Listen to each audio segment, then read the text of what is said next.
Onpa kiva, kun näkee tuosta monitoristakin jotakin nyt, kun puhuu kameralle suoraan näin käsin.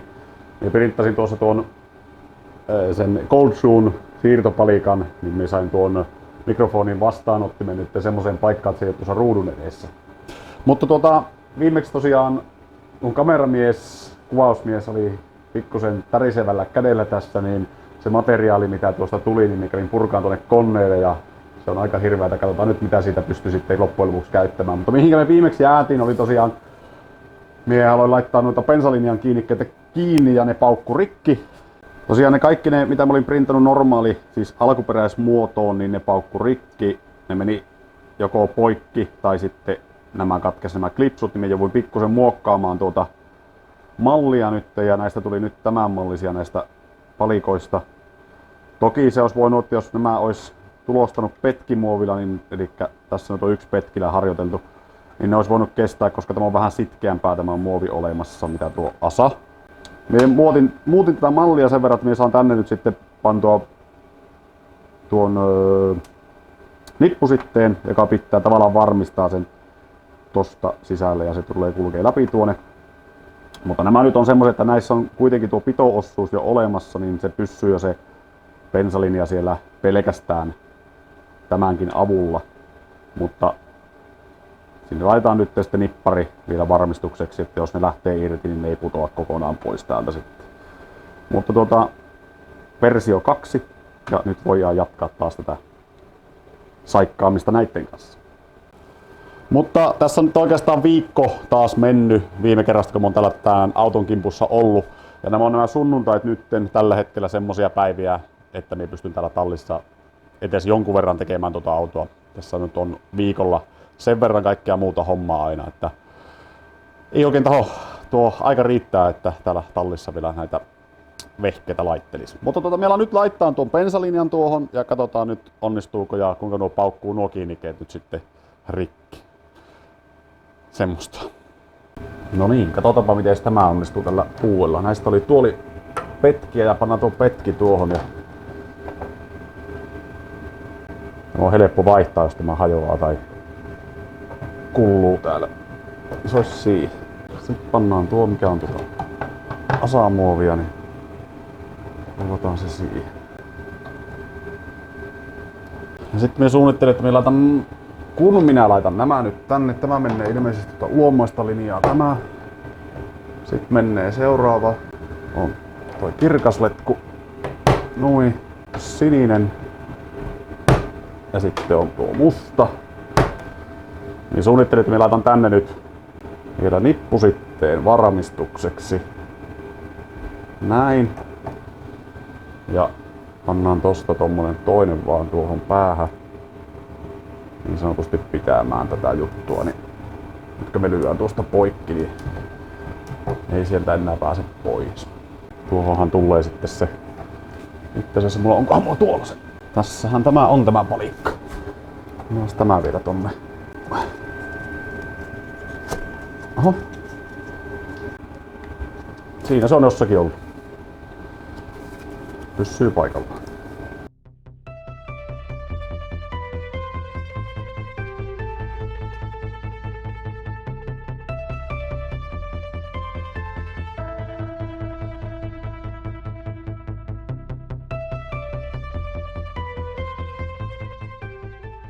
Nyt olisi bensalinja paikallaan ja bensatankki paikallaan ja pankin pannakki jo paikallaan. Tähänhän tulee kans yksi panta tähän näin, joka on tämmönen. Mutta koska tämä nyt on sen verran paksumpaa peltiä ja tässä on tuo pokkauskin, niin tämä ilmeisesti tukkee jotenkin nyt tätä näin. Ja kun minun nämä pannat, niin nämä nyt ei ole, onko nämä 1.25 vai puolitoistasta rosteria, niin tällä nyt ei ole käytännössä mitään merkitystä, vaikka minä nyt tämän tuohon laittasin. Mitä ja jättää sen nyt pois tästä. Mutta ihan hyvin onnistunut nämä. Pikkusen jäi pitkäksi tuolta, mutta varmasti on kyllä kiinni nyt tuo tankki tuossa, että ei nämä tästä mihinkään irti lähde. Ja sitten me laitoin tosiaan noilla kuuma sinkityillä pulteilla sen kiinni tuonne. Nuo oli ihan 8.2 ja nuo on 8.2 ja nuo pitäisi olla ihan hyviä pultteja, että ne ei ole mitään tuommoisia kilopultteja. Niin vaikka ne kilopultteja onkin, mutta ne ei ole semmoisia kilopultteja, mitä esimerkiksi Motonetista saapi.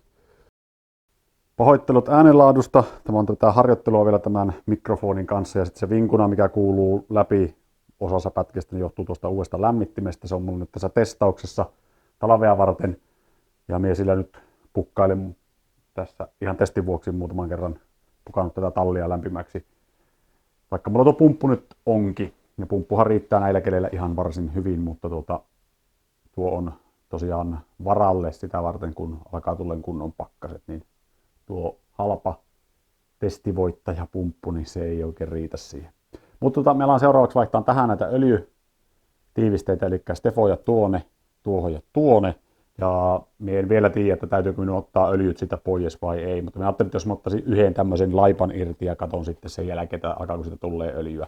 Jos siitä tulee öljyä, niin minä saan vielä kipattua sitä toiselle laijalle ja sitten puolettua öljyt pois. Minä olen tosiaan tähän vaihtanut jossakin vaiheessa silloin, kun minä ostin tuon auton, niin öljyt. Ja tämä on aika vasta aikoihin alkanut vuotamaan, koska tämä oli ihan öljyssä. Se voi olla, että me joudun lisäämäänkin sinne ehkä vähän sen öljyä. Kun minä nyt muista, että oliko tässä mitään semmoista tarkastusaukkoa. Taisi siinä ehkä olla. Se voi olla tosiaan, että se on tuolla se tarkastusaukko, eli silloin se tarkoittaa, että ei tässä ole johonkin hyvin pieni määrä öljyä, jos se on tuo alhaalla on. Mistä puottaa öljyt. Siihen meni joku alle litra kuitenkin öljyä tuohon mötikkään.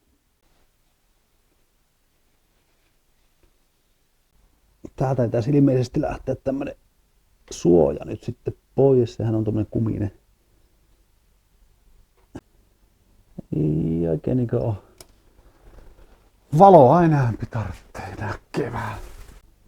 Vittu kun tästä taas selvää, saatana miten tämä on tehty. Miksi siinä on ylipäätään tommonen? Ennen kuin minä rikon tämän, niin täytyy katsoa, että saapiiko noita uusia vielä. Jos niitä ei saa uusia, niin sitten ollaan kuseessa. Tästä kun katsoo, niin kylläpä niitä näyttää olevan. Jossakin on joku tommonen. Tämä on ihan joku perussuoja näköjään tuommoinen olemassa. Eli tuon kestää niin sanotusti rikkoa, niin se ei haittaa mitään. Kiinni noin näköjään. No eihän se mennytkään rikki, kun sitä vaan. Tähän tulee öljyä. No oikein, mäkin nyt on varmaan ihan ok vaihtaakin itse asiassa, koska nämähän on samalla lailla tiivisteitä kuin nuokin on. Tietenkin tämän renkaankin voisi vaihtaa ihan samalla, jos tämä nyt tästä paskoo rikki. Meikäläisen pihit ei vaan ole oikein hyvät tähän hommaan. Näillä mitään tehdä, mutta katsotaan, jos se nyt lähtisi pois. Noin. Sitten lähtee tuommoinen joku lukitusrengas tai mikä tämä nyt on. Lukitusrengas, kun tuommoinen jousiprikka. Noin, ja se oli noin päin. Ja katsotaanpa. Lähtisikö se sieltä tulemaan pois? Eihän se sitä niinkö. Vähän pelottaa, että tulee jotain öljyä vähän enääpikin ulos. Ihan kirkkaat on kuitenkin öljyt, ettei siinä mitään. Kaiken järjen mukaan se pitäisi tulla sitä pois. Miksi sinä et tule sitä pois? Onko sinussa mitään muuta prikkaa enää? Ei oo. No. Perkelekö tämä on huonossa paikassa? Miksikä tuossa on tommonen. No, menepä siihen. Noin. Onko se semmonen juttu, että se pitää painaa jollakin pois? Onhan mulla tietenkin tuosta ulosvetäjäkin, millä sen saa pois, mutta se, että onko tuo semmoinen, että se pitää ulosvetäjällä vettää pois. Ja onko tuo pultti, mikä siinä on, niin sen takia, että se pannaan takaisin pulttiin. Siellä on itse asiassa varmaan laakeri tuolla takana, niin katsotaanpa. Ei tämä taida riittää tämä ulosvetäjä tähän. Jos tämä riittää, niin sitten riittää. Joo, otetaan vaan pitemmät pultit. No nyt vaikka tällä tämä kiinni, niin se kuitenkin pysyy.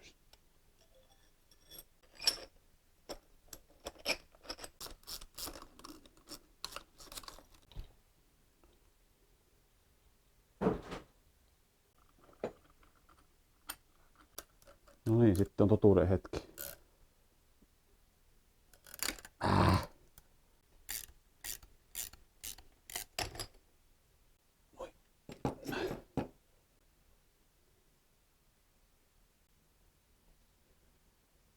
että se öljy on tuohon asti. Kallistetaan sitä vähän sen, niin se saa sitten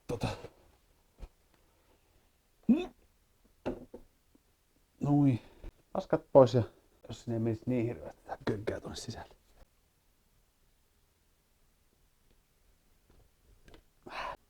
Tulee pois siitä. Mutta on tämä ainakin pehmeätä tämä kumika. Tämä on aivan tästä. Ei ole ihme, jos on vuotanut. Voin ihan rehellisesti sanoa, että en ole kyllä ennen tämmöisen Steffaan törmän. Ai jumalauta. Ai vittu, koko on vereet, satana.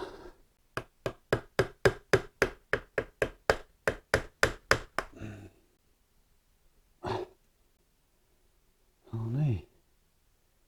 Vihdoin ja viimein. Ja sinänsä villi, että tuo on ruostunutkin jopa tuota sisältä tuo laakeri. Vähän se.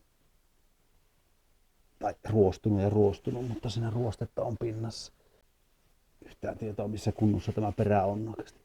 Silloin kun mä otin öljyt tästä pois, niin ne oli aika rajussa kunnossa. En tiedä, mulla saattaa ehkä olla kuvaakin siitä, jos mulla on se kuva vielä tallessa, niin pannaanpa se tähän. Niin. Mitä sitten jotain näe mitään selvää tästä vanhasta. Tai ihan paska.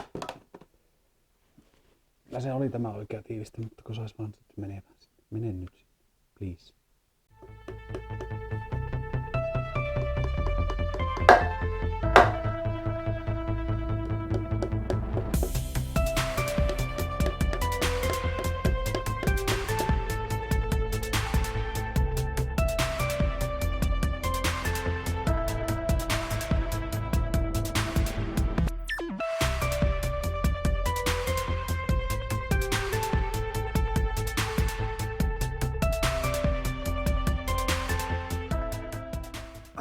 Ja tämä ei ollut kireällä tämä. Ainakaan pitänyt olla kireällä. Tämä on joku 40 newtonia. Tulepa. Oi, perkele. Ei tulisi tuo öljy nyt pois. Noin. Tämä on samassa kunnossa tämä tiiviste, mikä oli tuo toisella puolella oleva. Ihan pehmeä. Tämä tiiviste tuli nätisti pois tuolta, mutta nämä ei tuu. Nämä on jotenkin imassut kiinni itsensä. Tai sitten tuo on joskus vaihdettu tuo toisen puolen tiiviste.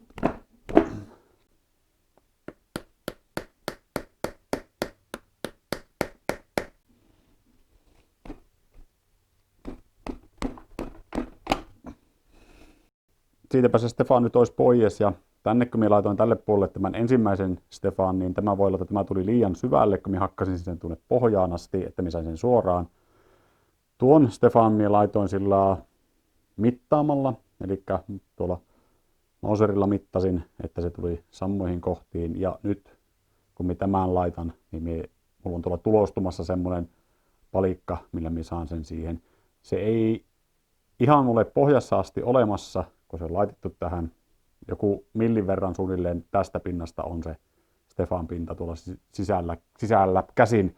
Niin minä nyt tein semmoiset, että mulla on 1, 2, 5 ohjuri täällä. Ja täällä se pitäisi olla tulossa. En tiedä missä vaiheessa se on menossa. No se on ihan kohta valmis. Täytyy se nyt ootella loppuun asti ja sitten kokeilla tuolla laittaa tuonne takaisin tuo toinen tai tuo uusi tiiviste tuohon puolelle. No niin, työkalu on valmis. Miten kuinka paljon tästä nyt näkee, mutta me tein tähän sen lipaan vaan tähän. Se on 1,2 milliä tästä pinnasta syvemmällä tämä lippa. Jos on ollut pikkusen leveämpi, niin se olisi mennyt paremmin tähän. Mä menin aika naftisti nyt mahtuu tähän, että tein tästä 6/4 tästä sisäkehästä. Niin siitä olisi saanut tehdä sen 6/5 varmasti, koska tämä Stefahan on 65,2. No ainakin lähelle sitä 6/5. Mutta minä luulen, että minä saan tällä tarkemmin sen menemään tämän tänne oikeaan syvyyteen kuin että tuolla Mauserin kanssa. Ja sehän siinä on, että jos se ei ole suorassa, niin sitten se syöpii tuo akseli, tai mikä se nyt pyörii, niin se syöpii tämän sitten rikki. Ja saappa tämä menemään tänne suorassa, niin se on kyllä niinkö taitolaji.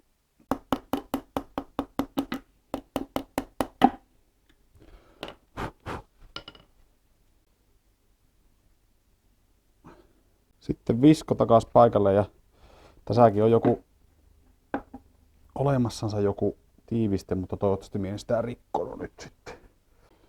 Tämä on minun käsityksen mukaan 45 newtoniin tulee kiinni. Täytyy kyllä tarkistaa, missä mulla on puhelin.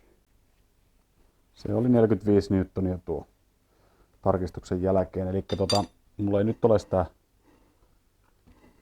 avainta tässä, mutta niin laitan sen suunnilleen nyt ja sitten väännetään se 45, kun on avain. No niin, se on siinä. No niin, sitten seuraavaksi taas vaihtaa takavetoakselle nämä apsirinkulat. Nämä oli aika happamassa kunnossa.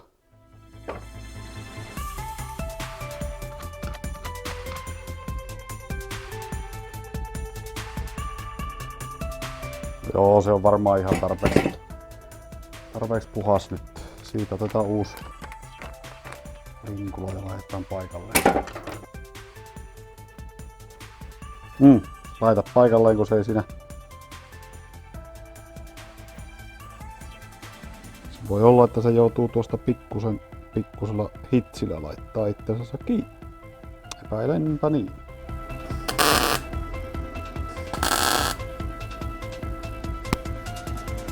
Luultavasti joutuu pikkusen tasoittamaan, mutta se ainakin pysyy kiinni.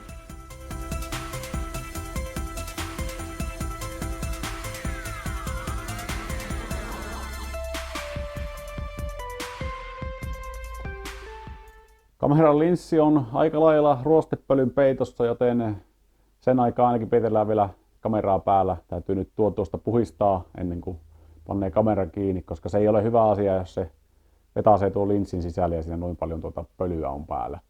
Ja akkuakin näyttää olevan vielä sen verran, että pystyy kuvaamaan tämä loppupätkä. Tästä videosta tuli luultavasti helvetin pitkä, mutta minä olen yrittänyt saada tämän editoitua sillä, että siinä olisi jotenkin järkevästi ja jotakin tekemistäkin näkyisi, mutta kuvausmateriaalia on vissiin 1,5 viikolta, niin no, siitä tuli nyt sitten minkälainen tuli. Mutta ei siinä. Nyt lopetellaan. Ensi kerralla jatketaan sitten varmaan tuon taka-apurungon kimpussa ja noiden jarruputkien kimpussa ja varmaan yritetään saada tuo perämurikka siihen taka-apurunkoon kiinni ja se apurunko tuonne autoon kiinni. Mutta ei siinä. Tältä kertaa sanotaan morjens!